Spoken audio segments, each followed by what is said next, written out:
So welcome to Shawnae's house, and I'm your girl Shawnae. Yes, we're here in the kitchen getting ready to cook up something very delicious. And what I decided today to bring to the menu was something that comes from home. Now, my grandmother wrote this fabulous book, Sandy Ground Memories. I am an 8th generation direct descendant from the first African-American male to purchase property here on Staten Island. And that's a word full, a lot that we have to say, but it's also grand when we go around talking about where we come from. I come from a historic family on Staten Island, and that historic family has poured in a whole lot, not just to my own family, but to the community. And what I have taken from it was this really strong importance to stay in the game, be relevant, but keep it simple, stupid. KISS, I don't know if anybody's ever heard of that. This recipe that we are doing today is a fried chicken recipe that is super simple. The universe told me don't make it complicated. Make it easy for you guys, because in 60 seconds, you need to get a lot off of social media, and you need to get a few simple ingredients that are gonna blow your mind and make your fried chicken taste like home. Now, we're doing a fried chicken recipe that doesn't just stand alone by itself as a fried, crispy, golden, succulent, delicious piece of fried chicken. It's going to get accompanied with a fabulous elevated sauce, because we do everything elevated, that I made sure that I addressed every single person's need. This is a sweet and savory dish that's going to take you back and allow you to come in contact with all of your ancestors and bring in any kind of chant or music or old Negro spiritual, and you are going to feel like you just talked to grandma at home. Agave, butter, crushed red pepper, ginger, they're all getting mixed together. They're going to marry and mingle and talk to each other, and then they're going to talk to you right on the tip of your tongue, on your taste buds. It's going to tantalize you and give you all of those warm and fuzzies, and then it's probably going to be nap time. We're getting ready to go into the kitchen. I want you to grab your flour, your chicken, your delicious seasonings, your agave, and your fire, and don't forget your salt, because we getting ready to get in the kitchen and get this chicken popping like that hot grease I got ready. Y'all get ready? I'm ready. Let's go.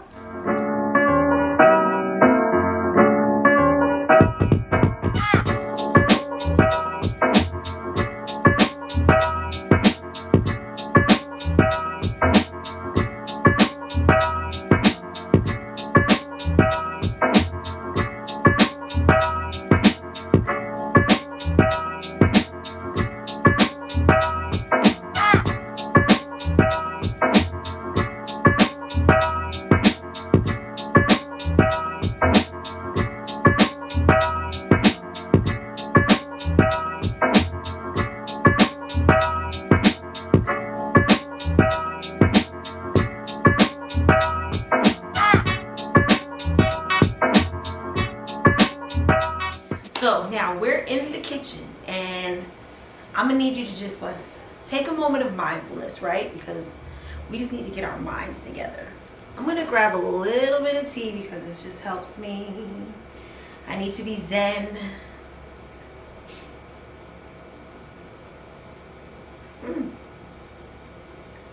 That's perfect.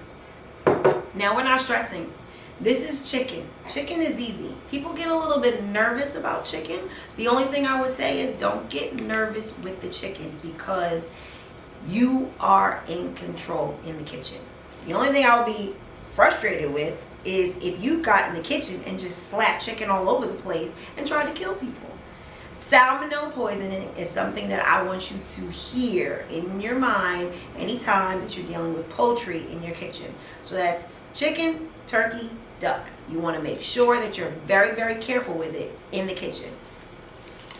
Making sure that it doesn't splatter and get all over the place, and that your hands are always clean. So I'm using gloves because we're getting ready to get it. So now I don't know if you've ever separated a chicken, but we're going to take this 2.5 pound baby girl right here, and we're getting ready to cut her up, right? You want to make sure that you grab a really sharp knife and that you get ready to go into the breast area right here. Some people will sometimes go into the back, and what I'll show you with the back is that when you go into the back of the chicken, you want to make sure that you're cutting along the back area right here where the backbone is, right? I don't always do that because I don't know if the person that's watching me is skilled enough to do that. But what you would do is you would take it here and you would go along the side of the chicken, and I'm going to do it on both sides, along the side of the chicken, and you would cut all the way down to the rooter, the booty, right? And you would get them down there, and you want to really press and make sure that you get through that bone, right?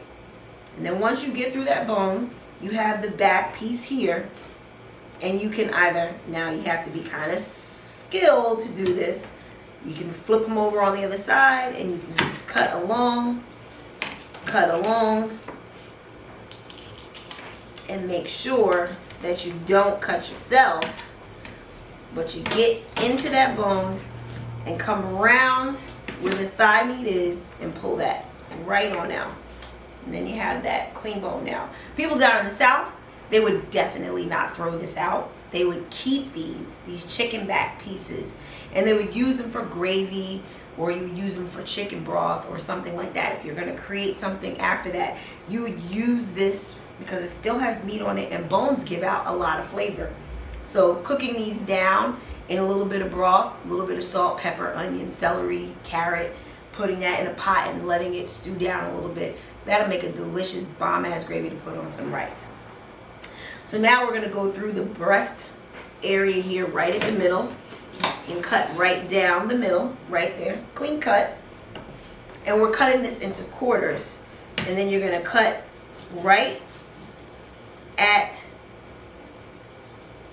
you see where I'm separating it, where it's easy, right at the thigh.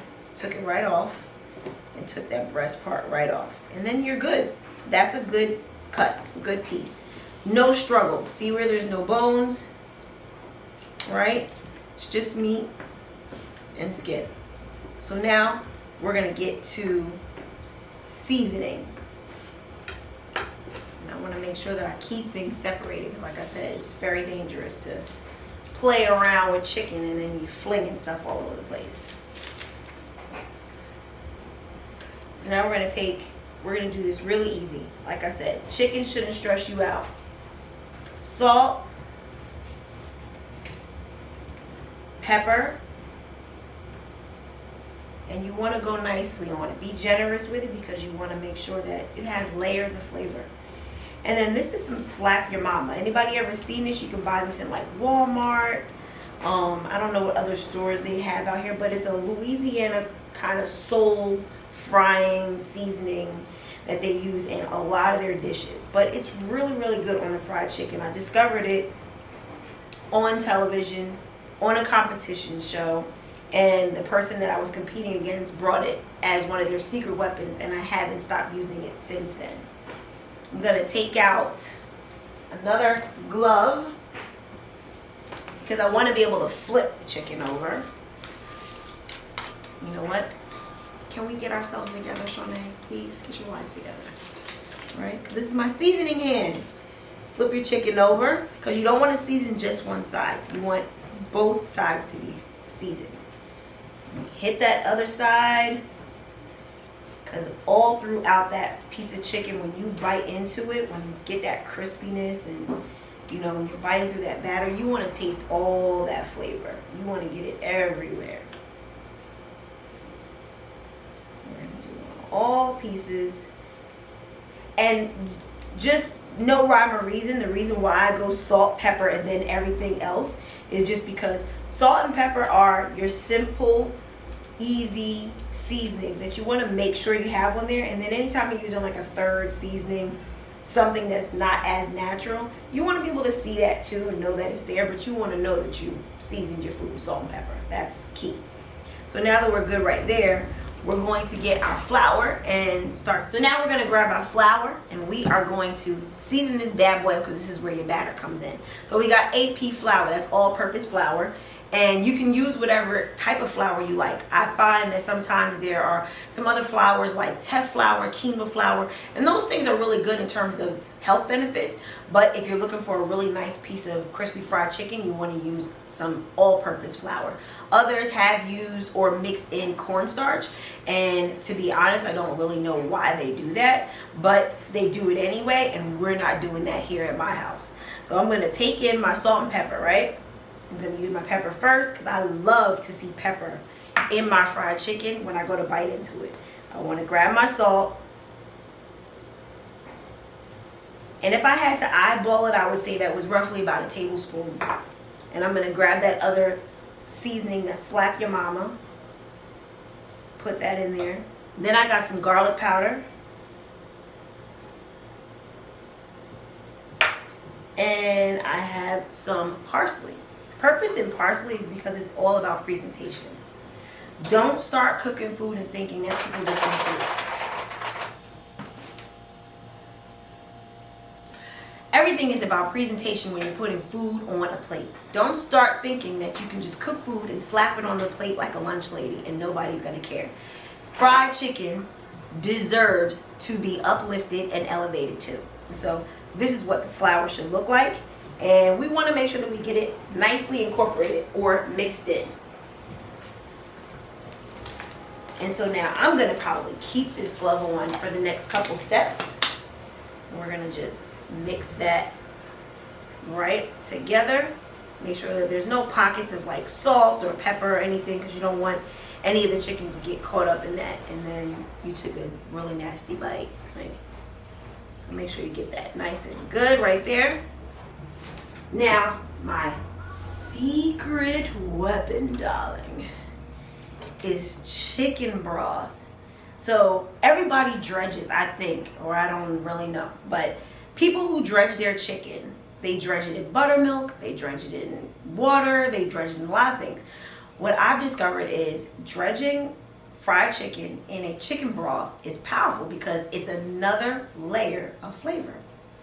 So I didn't add in any pepper. You don't need salt because chicken broth has the salt in it, right? And you're going to put a little bit of parsley in there. We're going to grab our chicken. We're going to get our dredges together. And then this is a two-part, it's like two steps. It's like a two-step, like you know, like at a party when it's like, you know, get your two-step together. This is my two-step going on right here. I'm about to get my two-step on because this is two steps to this dredge right here. So you want to take your, rewind, let's roll back. What are we doing with this grease right over here? Ain't popping, ain't making no whole bunch of noise. It is extremely quiet. But the temperature, if you do have a fryer at home, is at 350. And when you have it at your 350, if you like to check to make sure that your grease is hot, what you can do is take a little bit of flour and pinch it right over your oil. It will start to sizzle and tell you, it starts talking to you. The kitchen speaks. That just told me it is ready, right? So now we want to get to the chicken dipping. So first, we're taking it into our flour. Make sure you get all parts covered. And the reason why I'm picking up the thigh and the leg is because it's dark meat, has more fat, and takes longer to fry. And then we're dredging it into our chicken broth and bringing it back into our flour. The dip and dredge process is a nice, easy step that makes the chicken super crispy. And now when you come over here, this is when the chicken talks. So I learned this trick with frying chicken. And frying chicken, when I teach people how to fry chicken, one of the things that I teach them is that chicken speaks. Chicken talks to you. When chicken is not done, and it is frying and it's cooking and getting all fabulous. It's making a lot of noise. It has a whole big conversation down there in the oil. But when it's done and it's ready to go, that chicken stops talking. That grease gets quiet, everything gets slow, and the chicken floats to the top and says, take me out. And so now we're going to take our chicken breasts. They go in last. White meat cooks very fast, and you don't want to dry this piece out. I can't stand a dry piece of chicken, fried chicken. That's just not cool. You want to get it nice and covered up. Make sure that all parts are covered. The girls don't want to go out and not be covered up. Well, maybe sometimes they do. We got our last piece of chicken right here.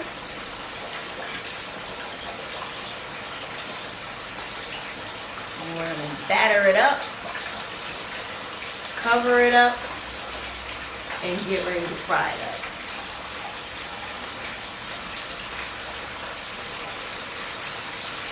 So now I got my pieces of chicken in there. That's going to take roughly about 10 or 15 minutes for all of them to cook to perfection. And once they start floating to the top, they're going to be nice and golden brown.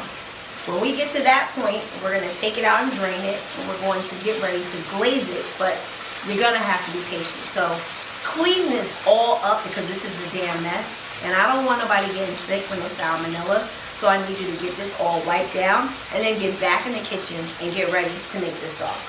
See you in a minute.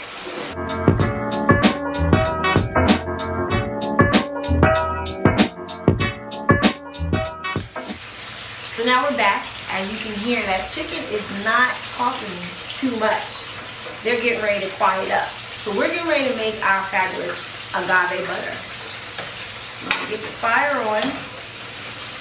Get your butter ready. Doesn't have to be softened if you don't want it to be. And you want to make sure that you don't burn your butter. So that's 1,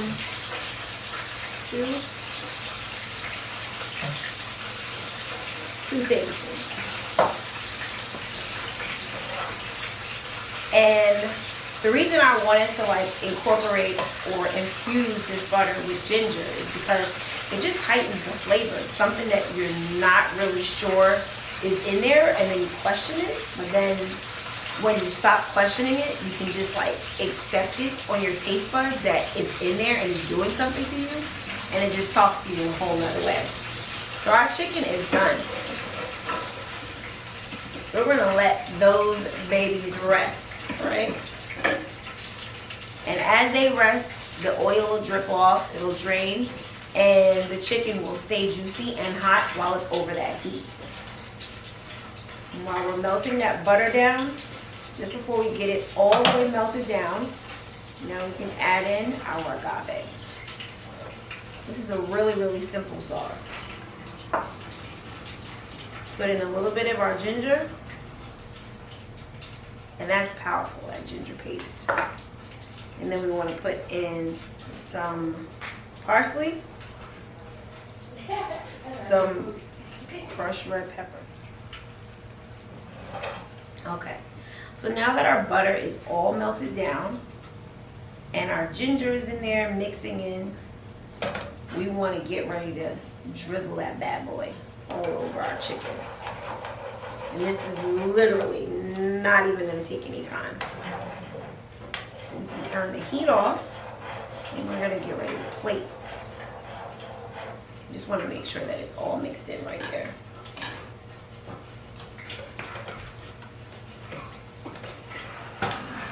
Plating. Now, like I said, it's extremely important that we make sure that we present things with a little bit of attitude, and it needs to look good. So we got our small little sauce bowl right here for our leftover sauce, but we're gonna make sure that we get 2 nice pieces put on the plate.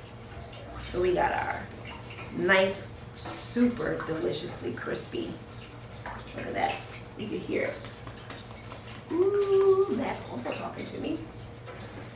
We got our chicken breast right here with our breast and our wing. And that just looks like life right there. Now you tell me, because I don't like when things look all kind of crazy. But I want to make sure that I get that breast all covered and that wing covered with that sauce. So I'm going to just, it's piping hot too. We want to make sure it's picture perfect too. So you can see that there. And now it's time to drizzle. Drizzle. Yummy. I love this sauce. This is fabulous. I'm going to take a little bit and put it right in that little bowl. And that's like, this is for the part where you get to sitting down and enjoying that, and it like breaks open and all that steam just jumps out at you and it starts talking to you, and then you want to dip that meat inside that sauce. That's what that's for. But just a few more little pretty flakes on that plate, and then slap your mama all at the finish, and you have got a fabulous 2 pieces of crispy fried chicken.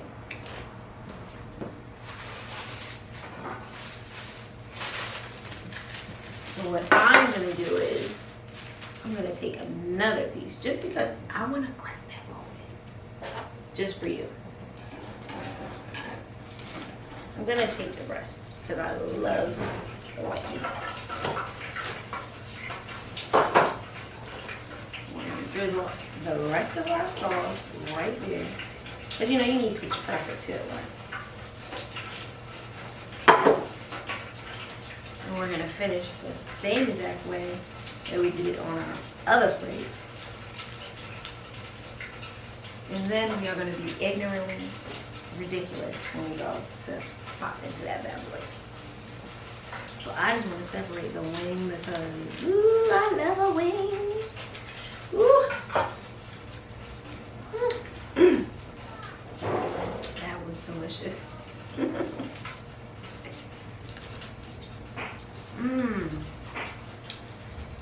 Oh my God. Nope. No. I'm sorry, Mom don't do it that right. She don't do it like that. I'm denying everyone.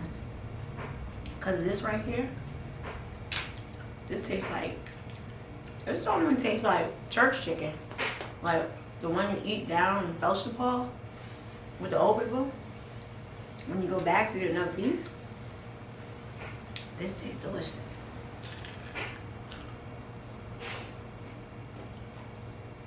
I'm sorry. I gotta go. Because I'm about to be ignorant. Remember how the chicken grease and the smacking is ridiculous. Alright, it's time to go. Y'all get back here. You're no longer a guest. Now you can come into the house. See, it's right here at Shawnae's house, 381 Van Duzer Street in Staten Island, historic Stapleton. And make sure you do me a favor and do that thing with that, you know, that like and that comment and that share and that subscribe thing they do when they do it. Say grace.